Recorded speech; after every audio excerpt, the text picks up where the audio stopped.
Halo Sobat Pembelajar Nusantara, masih bareng dengan Kak Krisna dan masih membicarakan tentang kewarganegaraan. Kali ini kita akan membicarakan topik yang baru, yaitu tentang tanggung jawab dan kewajiban warga negara.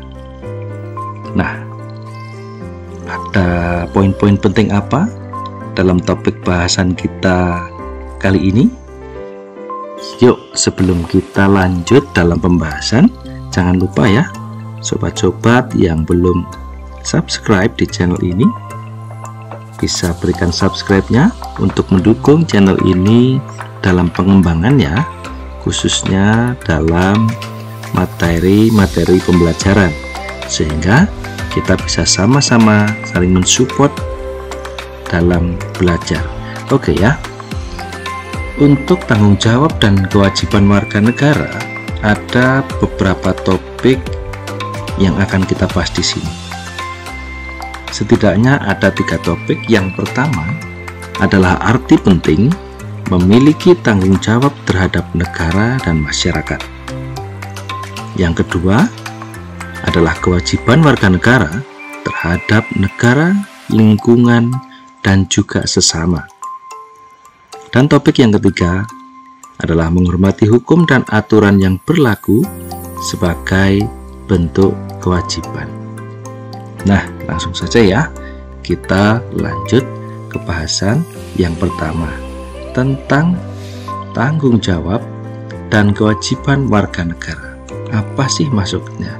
Maksudnya adalah tanggung jawab dan kewajiban warga negara itu merupakan sebuah peran dan tugas yang harus dijalankan oleh setiap individu sebagai anggota masyarakat negara merdeka. Ini adalah bagian integral dari hak dan kebebasan yang dimiliki warga negara dan berkontribusi pada fungsi dan kesejahteraan negara.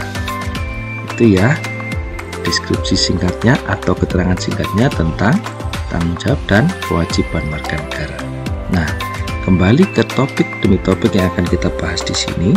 Yang pertama, kita akan membahas tentang arti penting memiliki tanggung jawab terhadap negara dan masyarakat. Nah, memiliki tanggung jawab terhadap negara dan masyarakat adalah aspek penting dari kewarganegaraan yang beretika dan berperadaban. Tanggung jawab ini memiliki dampak yang signifikan pada perkembangan dan kesejahteraan negara dan juga masyarakat. Nah, berikut ini adalah beberapa alasan mengapa memiliki tanggung jawab terhadap negara dan masyarakat itu sangat penting. Apa sih sebenarnya alasan-alasannya? Oke. Yang pertama ya, mempertahankan kedamaian dan stabilitas. Maksudnya adalah tanggung jawab warga negara dalam mematuhi hukum dan norma sosial membantu menjaga kedamaian dan stabilitas dalam masyarakat. Ketika warga negara memahami dan mematuhi aturan, risiko konflik dan ketidakstabilan akan berkurang. Poin yang kedua, alasan yang kedua adalah mendukung demokrasi. Dalam sistem demokrasi, partisipasi aktif dan tanggung jawab politik warga negara adalah kunci untuk menjaga demokrasi yang sehat. Hak untuk memilih dan berpartisipasi dalam proses politik adalah sarana utama bagi warga negara untuk memengaruhi kebijakan publik.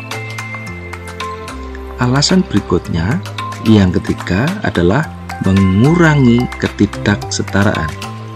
Maksudnya adalah ketika warga negara mendukung kebijakan yang berfokus pada keadilan sosial dan ekonomi, mereka dapat membantu mengurangi ketidaksejahteraan dalam masyarakat.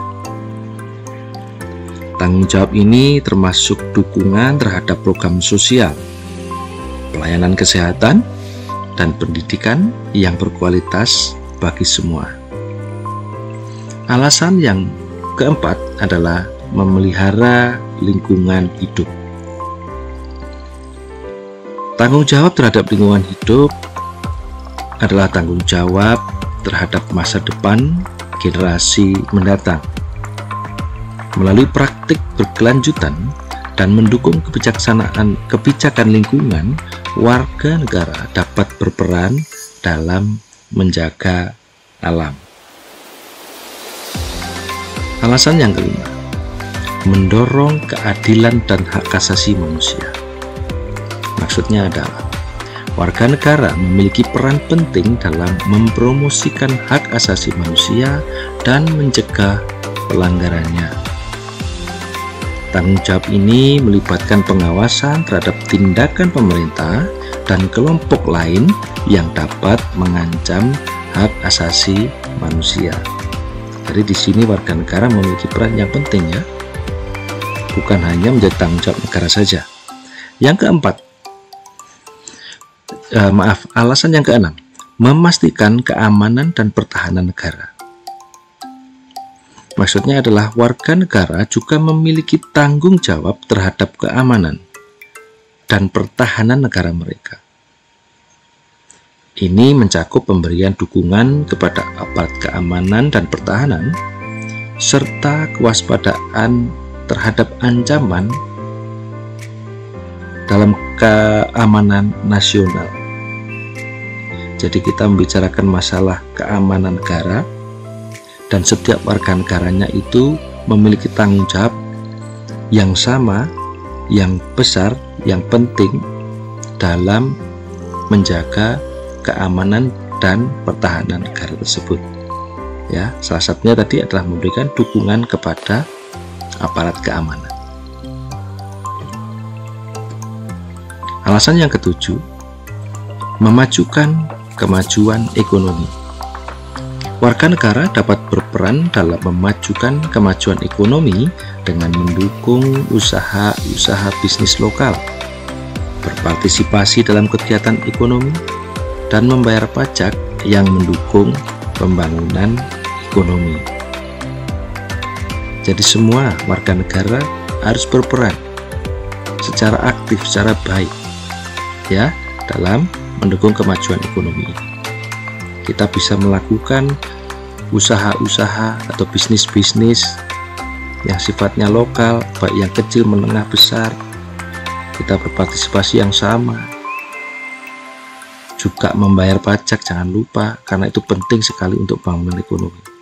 Ya, alasan yang kedelapan adalah mendukung kesejahteraan sosial. Nah, di sini tanggung jawab terhadap masyarakat melibatkan memberikan bantuan kepada mereka yang membutuhkan, baik melalui sumbangan sukarela atau dukungan kepada program-program sosial. Intinya adalah saling berbagi, saling tolong menolong. Ya, dimana dengan hal tersebut itu akan pastinya mendukung atau meningkatkan kesejahteraan sosial. Jadi tidak hanya ada masyarakat yang miskin dan kaya saja, tetapi ada pemerataan. Yang kaya juga memberikan satu sumbangan kepada masyarakat yang miskin dan sebagainya, sehingga bersama-sama kesejahteraan nasional akan terbentuk. Alasan yang kesembilan adalah penghargaan terhadap keragaman budaya.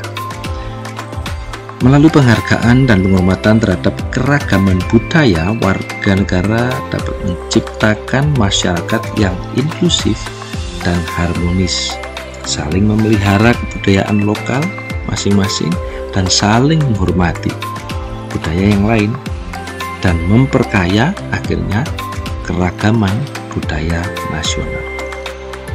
Alasan yang ke-10 adalah memelihara nilai-nilai moral dan etika. Tanggung jawab terhadap masyarakat mencakup perilaku etis dan moral. Warga negara yang bertanggung jawab akan berusaha untuk menjaga norma-norma sosial dan etika dalam tindakan mereka. Itu adalah alasan-alasannya ya. Berikutnya kita akan membahas bagian atau topik yang kedua tadi adalah tentang kewajiban warga negara terhadap negara, lingkungan, dan sesama. Kewajiban negara terhadap warga negara terhadap negara, lingkungan, dan sesama adalah fondasi dari masyarakat yang beradab, berkelanjutan, dan inklusif. Ini adalah tanggung jawab moral dan hukum yang mendasar bagi individu sebagai anggota masyarakat. Nah, berikutnya adalah beberapa kewajiban penting yang dimiliki warga negara terhadap negara, lingkungan, dan sesama. Yang pertama adalah kewajiban terhadap negara. Poin yang ke-1, kepatuhan terhadap hukum. Artinya bahwa warga negara memiliki kewajiban utama untuk mematuhi hukum dan peraturan yang berlaku di negara mereka. Ini mencakup kewajiban untuk tidak terlibat dalam aktivitas ilegal atau bertentangan dengan hukum ya, dan untuk mengikuti aturan yang mengatur kehidupan sehari-hari, patuh terhadap hukum, tidak melanggar dan mengikuti hukum yang berlaku. Yang kedua adalah pemenuhan kewajiban sipil. Kewajiban untuk bekerja sama dalam proses hukum seperti muncul di pengadilan jika diperlukan, mungkin sebagai saksi dan sebagainya, serta membayar pajak sesuai dengan hukum yang berlaku. Ada pajak penghasilan dan sebagainya ya, pajak jual beli dan sebagainya. Yang ketiga adalah partisipasi politik.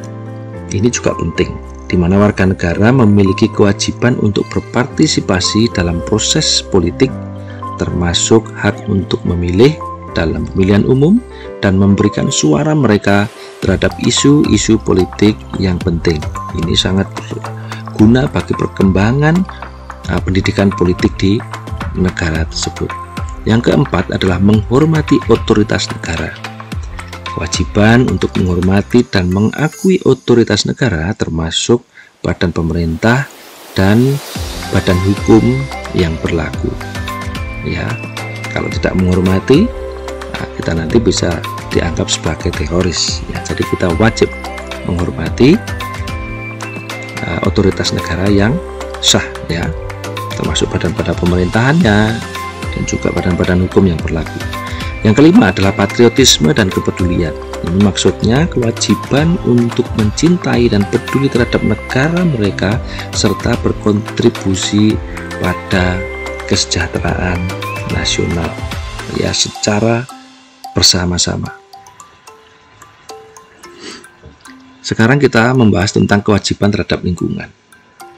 Yang pertama, konservasi alam. Warga negara memiliki kewajiban untuk menjaga dan melestarikan lingkungan alam, termasuk menjaga kebersihan lingkungan, merawat taman nasional, dan mendukung praktek berkelanjutan. Ya, di sini maksudnya adalah menjaga pelestarian lingkungan alam, menjaga kebersihan lingkungan, merawat lingkungan, itu harus menjadi sebuah usaha praktek yang berkelanjutan atau berkesinambungan terus menerus ya. Berikutnya adalah pengurangan jejak karbon. Kewajiban untuk berusaha mengurangi dampak lingkungan mereka termasuk mengurangi emisi karbon, menghemat sumber daya alam, dan mendukung energi terbarukan. Salah satunya sekarang di Indonesia sudah mulai banyak alat transportasi dengan listrik ya, bukan berbahan bakar minyak tapi listrik. Ada mobil listrik, ada sepeda motor listrik. Nah, itu juga kita harus mendukung di situ ya, mendukung energi terbarukan, maksudnya energi listrik dari tenaga surya atau sinar matahari ya, dengan beberapa solar cell yang sekarang sudah mulai canggih. Mungkin ke depan setiap atap-atap rumah itu sudah akan dipasang itu, sehingga akan menjadi sumber listrik bagi setiap rumah yang ada ya. Jadi tidak perlu lagi seperti sekarang masih ada tenaga listrik yang berbahan dari uap air, di mana itu diperlukan pembakaran ya, di mana untuk membakarnya sendiri kita masih menggunakan batu bara.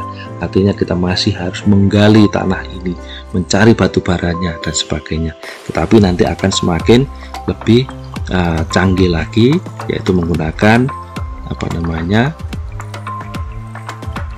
tenaga atau alat transportasi yang berbahan dari atau berenergikan listrik ya, sudah tidak memakai bahan bakar minyak lagi. Berikutnya yang ketiga, pemahaman tentang masalah lingkungan. Nah, ini penting juga karena kewajiban untuk memahami isu-isu lingkungan dan mendukung kebijakan dan tindakan yang berkelanjutan bagi lingkungan. Sekarang kewajiban terhadap sesama. Yang pertama, penghargaan terhadap kehidupan dan hak asasi manusia. Kewajiban untuk menghormati dan melindungi hak asasi manusia semua individu tanpa memandang ras, agama, gender, atau latar belakang lainnya. Intinya, memiliki kewajiban untuk menghormati dan melindungi hak asasi manusia tanpa harus membeda-bedakan. Ya, yang kedua adalah kepedulian sosial. Kewajiban untuk peduli dan membantu sesama yang membutuhkan, termasuk melalui bantuan sukarela, bantuan sosial, dan kegiatan amal. Yang ketiga adalah keterlibatan dalam komunitas. Kewajiban untuk berpartisipasi dalam kehidupan komunitas, membantu membangun komunitas yang lebih kuat dan inklusif. Ini kewajiban terhadap sesama. Poin yang keempat, masih dalam kewajiban terhadap sesama, adalah toleransi dan penghormatan terhadap keragaman. Kewajiban untuk menghargai dan menghormati keragaman budaya, agama, dan pandangan dalam masyarakat, serta menghindari diskriminasi, ya, supaya tidak terjadi konflik. Yang kelima adalah kewajiban untuk mempromosikan keadilan.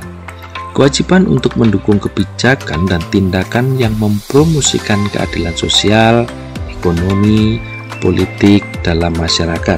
Jadi selain kita melaksanakannya, kita juga wajib mempromosikannya, juga melalui tindakan-tindakan kita, ya, sehingga masyarakat demi masyarakat satu dan yang lainnya akan selalu saling termotivasi untuk memiliki kewajiban yang sama dalam mendukung kebijakan dan tindakan yang berkontribusi terhadap keadilan sosial, ekonomi, dan politik dalam masyarakat.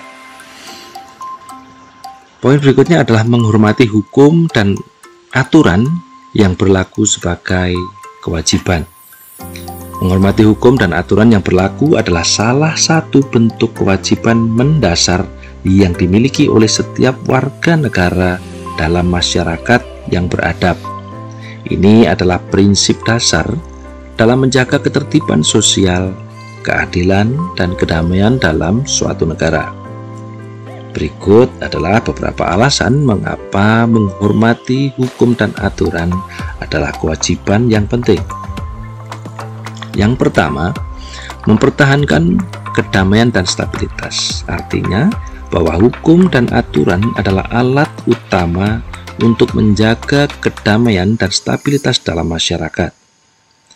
Ketika orang menghormati hukum, mereka menghindari konflik dan tindakan ilegal yang dapat mengganggu ketertiban sosial. Jadi supaya terjadi ketertiban sosial, keamanan, stabilitas sosial, nah hukum dan aturan inilah yang menjadi alat utamanya yang harus saling dijaga oleh setiap warga negara. Yang kedua adalah menjaga keadilan. Hukum membantu memastikan keadilan dalam masyarakat. Mereka menetapkan standar perilaku yang adil dan memberikan dasar untuk penyelesaian sengketa. Yang ketiga, melindungi hak asasi manusia. Hukum seringkali digunakan untuk melindungi hak asasi manusia. Dengan menghormati hukum, individu dan lembaga dapat memastikan bahwa hak-hak dasar seperti kebebasan berbicara, hak atas pengadilan yang adil, dan hak privasi dihormati dan dijaga. Nah, ini juga merupakan kewajiban setiap warga negara ya, untuk saling melindungi hak asasi manusia satu dan yang lainnya. Yang keempat adalah mendukung sistem demokratis.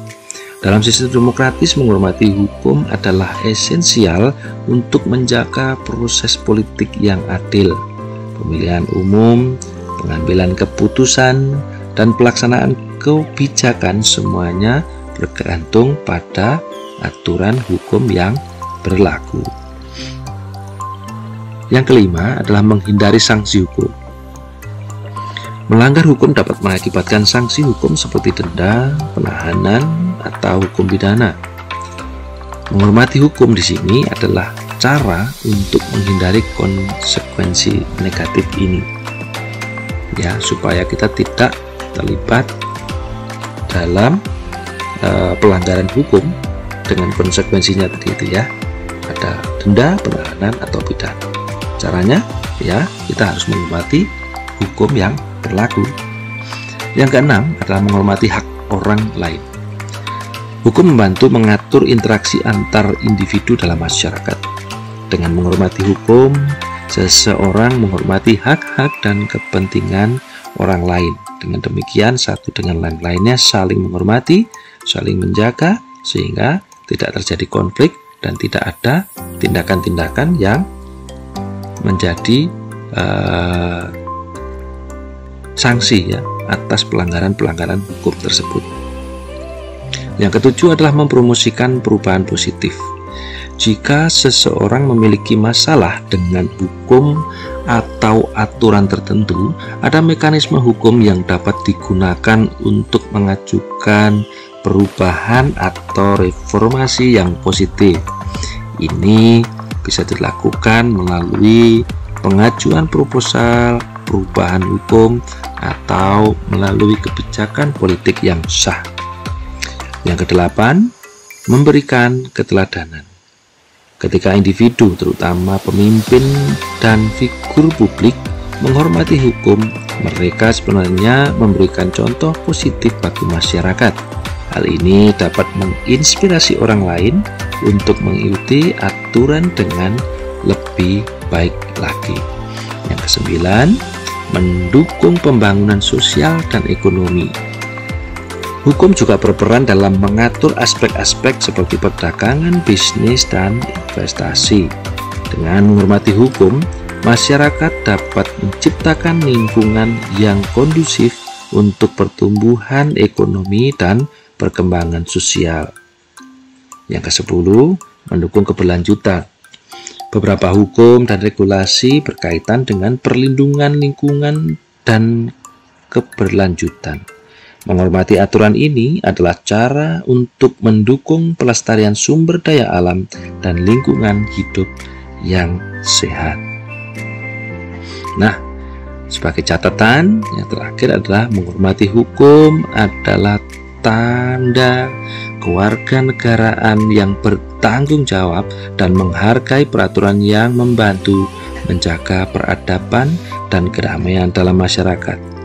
Ini adalah dasar bagi masyarakat yang berfungsi dan adil. Ya, jadi demikian sobat-sobat belajar yang berbahagia, poin-poin yang sudah kita bahas satu demi satu dalam bahasan kita pada video kali ini, yaitu tentang tanggung jawab dan kewajiban warga negara. Bagaimana menurut Anda semua? Apakah Anda ada sobat-sobat memiliki satu pendapat yang sifatnya memperkaya dari bahasan-bahasan yang barusan kita sharekan di video ini? Jika ada, boleh berikan komen di bawah video ini ya, sehingga kita bisa saling memperkaya satu dengan yang lainnya. Semoga pembelajaran kali ini bisa membuat kita menjadi warga negara yang semakin baik dan bijaksana yang selalu berkontribusi aktif dalam pembangunan bangsa dan negara. Salam